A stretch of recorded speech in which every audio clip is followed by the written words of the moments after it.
Welcome back to another class on Evean Hazaer Halacha series. We are in Siman Aleph in Halacha Yud in Pitchi Teshuva Ot Yud Dalet. The Pitchi Teshuva begins. Ve'ain b'Teshuvat Beit Ephraim. Look into the responsa of the Beit Ephraim.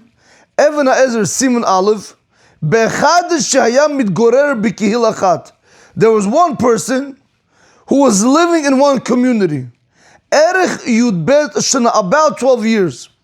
והגיד לפני כמה אנשים שיש לו במקום אחר אישה ובת אחת. That in another place, he said this before many people, that he has over there a wife and a child, a daughter. והחזיק בדבריו זמן רב, and he held onto his words for a long time. ועתה, and now בא לפני הרב, and now he came before the rabbi of the community. V'gid, and he said, Sheshekir ana. All this time he was lying. And really he was never married. He never had a wife. If you never had a wife, so why did you say you had a wife? He said it only because out of embarrassment. Why? Because he was already 30 years old and he was still single. And that is an embarrassment. Are we going to believe him because of this amalta? And amalta, Rabotai, means an excuse. Are we going to believe him because of this excuse, that the whole reason why he said he has a wife and a daughter in another place was because out of embarrassment? And now, because of this amalta, can we allow him to go ahead and get married to another woman or not? So the question over here is like this. You have a guy that is living in a certain country, or he came into a certain city, and now they ask him, are you married? He says, of course. So where's your wife? Oh, I have a wife and a daughter in another place. And he continued this behavior for a very long time. Now after some time, let's say he found a nice girl that he wants to marry. So now he comes to the rabbi and he says, Kvod Rav, I want to marry this girl. The rabbi says, 1 second, Michila. You said you're married and your wife is in another country. Oh, no, Kvod Rav, I didn't. No, what I said was a lie. I said only because I was embarrassed, but I don't have another wife. And even if he has another wife, what's the problem? The whole problem is because of the Chen Rabbeinu Gershom. That's why we can't allow him to get remarried. That's what this whole thing is going on.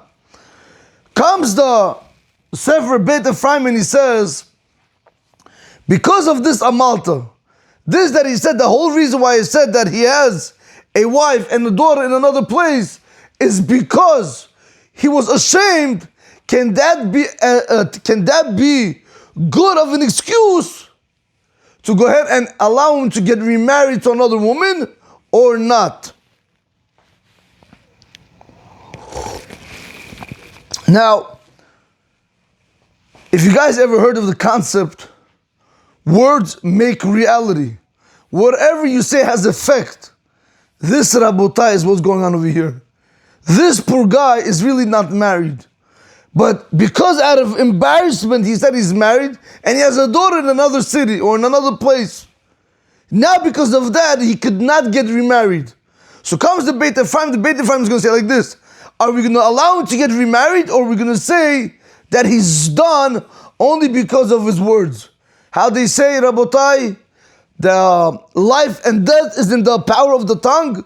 That's it, Rabotai. This is the whole thing over here. Now I want to show you here something very important. This amalta is used throughout. Shah, Shukhnar, Poskim, Rishonim, Achronim, it's used everywhere. I give you another example. You have a husband and a wife, a real husband and wife. They go to their in-laws. Now you see the husband is constantly putting his hands on his wife in front of the in-laws. So the wife is not comfortable. So she tells him, please don't touch me. He doesn't listen. Don't touch me. I'm not comfortable. He doesn't listen. Few minutes later, she says, I'm a nida. He goes, whoa, why didn't you tell me? I've tried to, you didn't listen. They come home that night. She says, yes, me, you, I love you, no. And she starts hugging and kissing him. And she says, what are you doing? You're a nida. She says, no, I'm not a nida. What do you mean? But you told me in the morning you weren't the one we were in by your in-laws. She says, I said it only because you didn't want to get your hands off me. Are we going to allow them to live together, yes or no? Meaning to have relations. Now remember, she's using an amalta. She's using an excuse. She's saying the whole reason why I said it was for you to get your hands off me. Can we rely on that excuse and say that she's no longer in Nida and let them be together? Yes, Rabotai, halachically yes. But a woman has to be very careful, never ever to play around when it comes to Nida. She shouldn't say, I'm a Nida, I saw blood, and no, I didn't see blood. Rabotai, this amalta business is not so simple. I'm telling you, in a nutshell, in this particular situation, it's allowed. Or because maybe they got into the argument, so she didn't want him to come closer. So that's why she told him, listen, I'm a Nida. But at night, when everything cooled down, she said, I'm not a Nida. So again, Rabotai, since she's giving us an excuse, we'll believe her. But people should be very, very careful with this situation. And anyway, getting back to our case, can this guy get remarried with this amalta of being embarrassed? Because what did he say? The whole reason why he said that he has a wife and a daughter in another place is only because he was ashamed. So if it's only because of busha, maybe we're going to allow him to get remarried. Or maybe we're going to tell you, I'm sorry, Rabotai. Once you go ahead and you say such a thing, once it's muhzak, once it's established that you have a wife and a daughter somewhere else, nothing can help you. Rabotai continues the Pitchei Teshuva, he said like this, V'chine ma sheyesh lo don be'amalta zo hu mishnei chashashot. In this particular situation, this amalta, we have two concerns that arise, that because of these two concerns, there is a possibility that he cannot get remarried to another woman. Now, I want to make something clear. In general, when it comes to mere speech, not action, mere speech, we'll see why action later on, another. When it comes to mere speech, if, like we said our case, if a woman says she's a nida, and then she says she's not a nida, she gives us an amalta because, she got into an argument with him, or because they were in the in-laws house. In general, an amalta shall help. An excuse should always almost help. But in this scenario, this excuse and amalta might not help. Why? Comes the Beit Ephraim and he tells you there's two reasons why this amalta might not help. Let's see the two reasons. He says like this. Echad, reason number one, כי להסיר מסווה הבושה, היה די לו שיאמר שהוא אלמן. In order to remove the mask of shame, it would have been enough for him to say that he is a widower. Here, in case number one, why did he have to say that he has a wife in another place? If somebody asks you if you're married or not and you're ashamed, just say that his wife had died, chas v'shalom. That's all you have to say. Okay, people, lo leinu, chas v'shalom, nobody should know. But it happens, lo leinu. So therefore, chas v'shalom, Rabotai, had he said that he's a widower, good, there's no embarrassment. So comes the Beit Ephraim and he says, even though an amalta should really work, it should help you. But why doesn't it help you over here? Because he could have used a different excuse. Why use this excuse, Rabotai? Why use the excuse that your wife is living in another place? Use a different excuse. That's 1A. What's 1B? Another problem the Beit Ephraim had. Vigam, and also, lama usiv lomar sheyesh lo bat himenu. Why did he have to add that he has a daughter with her? Huh? When I ask you, are you married? Yes, no, okay, fine, you have a wife in another place. But why do you have to say that I have a wife and a daughter? Who spoke about your daughter? So, because of this one reason, which is reason 1A and reason 1B, because of this over here, where this amalta should have helped, now because of this, I'm going to say it shouldn't help. Concern number one, why this amalta shouldn't help. Number one, he could have gave the reason of that he's a widower, instead of saying that he has a wife that's living in another place, and that will remove the shame. Number two, why did he have to say he has a daughter? Maybe he's really saying the truth. Reason number one, why this amalta won't help. Listen to the next reason. Habet, the second reason, mitam dechol shehuchzak lamid yom lo mehani amalta. For the reason being that anything which is established, which is assumed for 30 days, no amalta is going to help you. Rabotai, listen to this very carefully. In this situation, with this guy saying there is a wife and a daughter in another place, what did the Beit Ephraim, what's the language he used? V'yichzak b'dvarav zman rav. He established in his words for a very long time, for sure, which is more than 30 days. He established for a very long time that he was married and his wife and his daughter were in another place. So once it's more than 30 days, and then Amalta cannot help you. That's what comes the Beit Ephraim, and he says, in reality, where the Amalta will help you, I have reason number one why I can't allow this Amalta to help you now. But now I have a bigger problem. Even without reason number one, I have reason number two.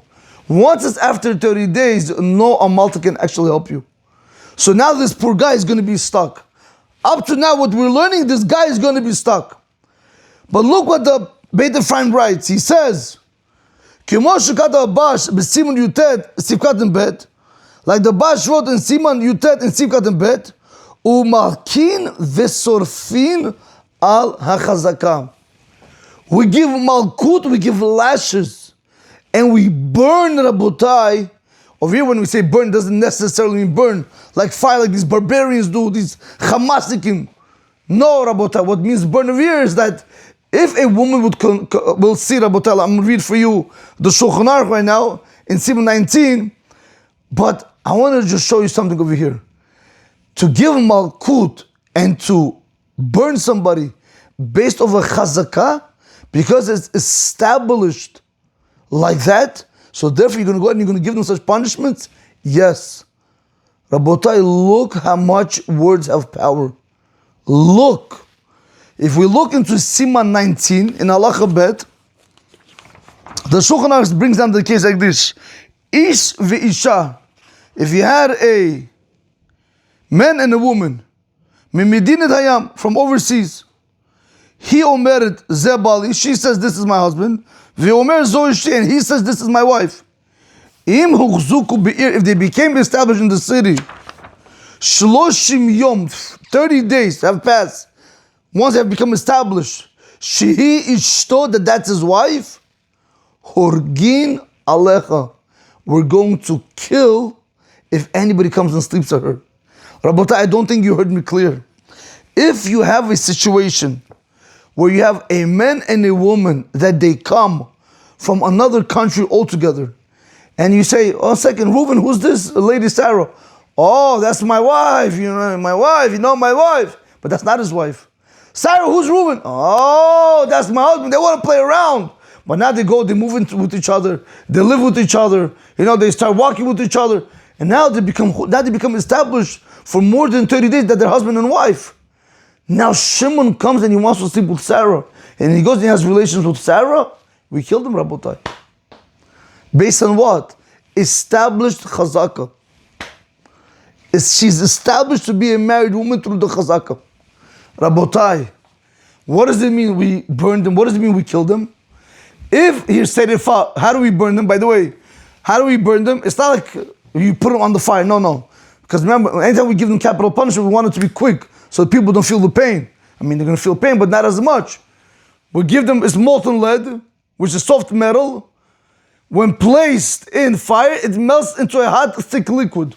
So what they would do is they would open her mouth and they would put this molten lead into her mouth and it would burn all the insides of her.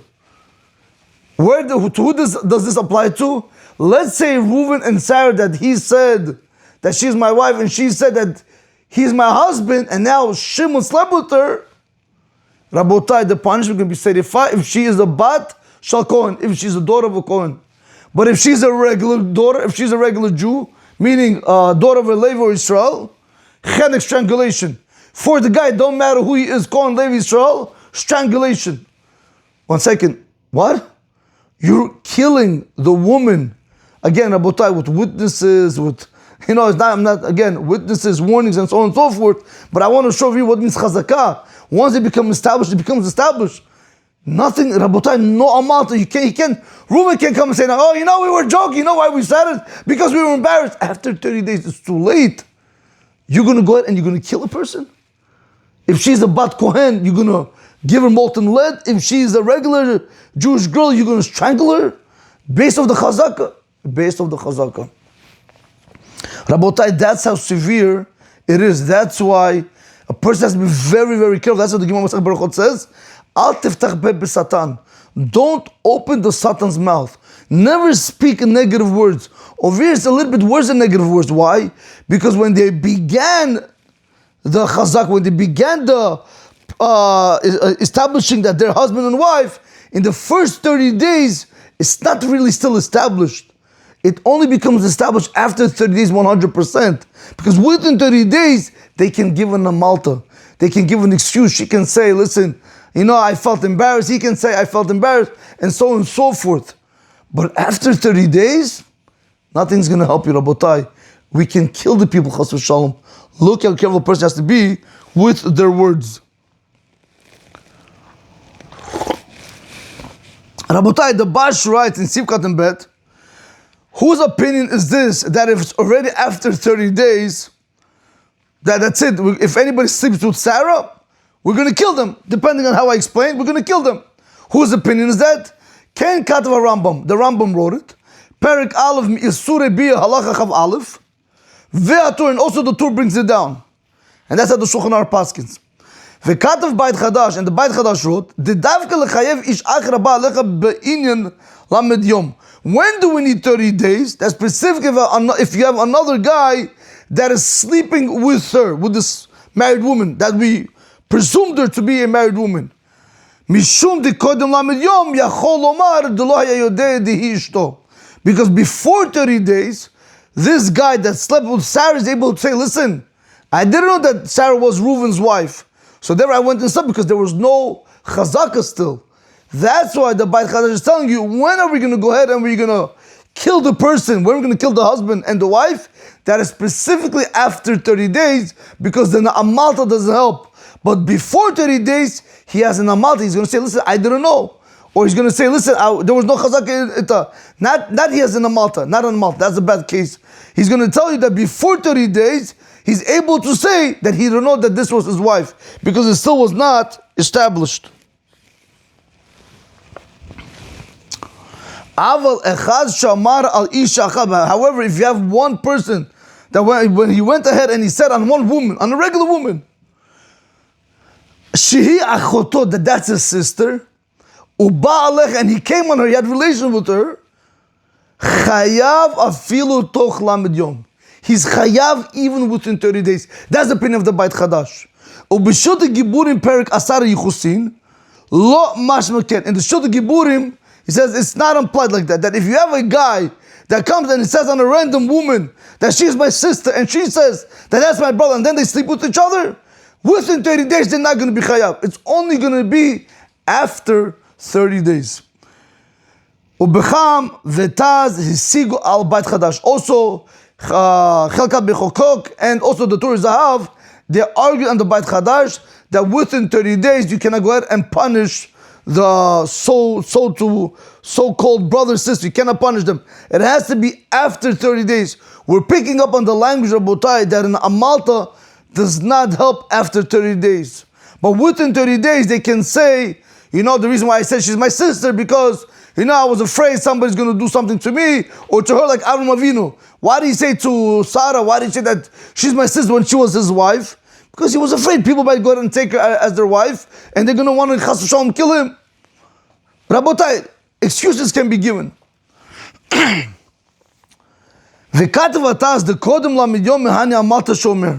But before 30 days, whatever they're going to say, the excuse is always going to help. Before 30 days, Rabotai, the chazak is not in full play, so therefore whatever excuse they give, it's going to help. So therefore you have no reason to go ahead and punish them. And so if a woman went ahead and she said she is a nida, and she went ahead and she had relations with her husband within 30 days, mehani amalta shelo, her amalta helps. Aval im amra kol lamed yom shi nida. What happens if all the 30 days she was saying that she's a nida, and afterwards she went ahead and she had relations with her husband, lo mehani amalta, same concept. The amalta does not help. Aval, however, im lavsha bigdei nidota, but if she went ahead and if she wore nida clothing, Lo mehane amalta filu toch lamed yom ho'il da'asta maseh. The amalta will not help even if it's within 30 days because she did an action.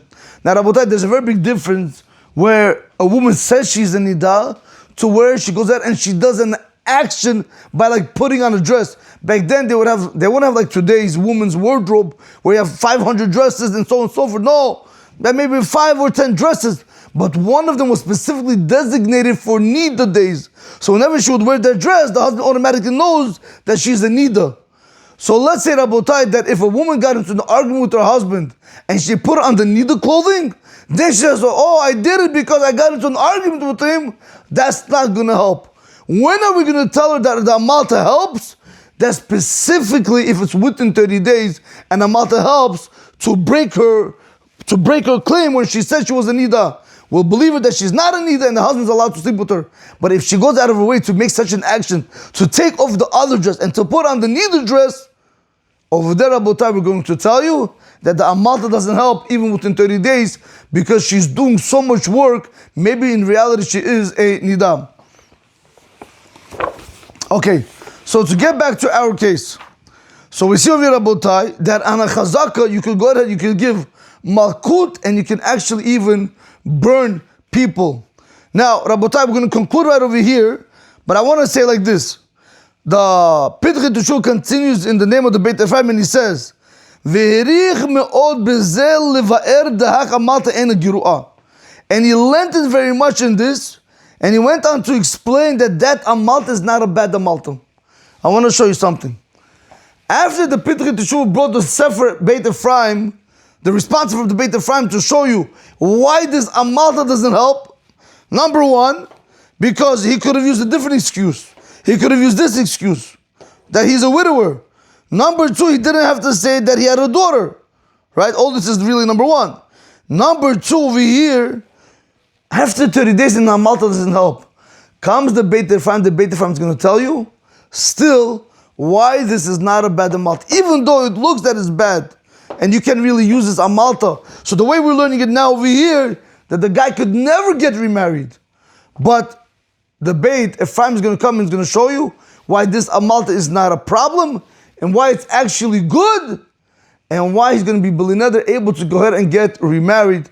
That we'll have to see in the following class. Rabotai, have a great day. Baruch Adonai L'olam. Amen ve'amen.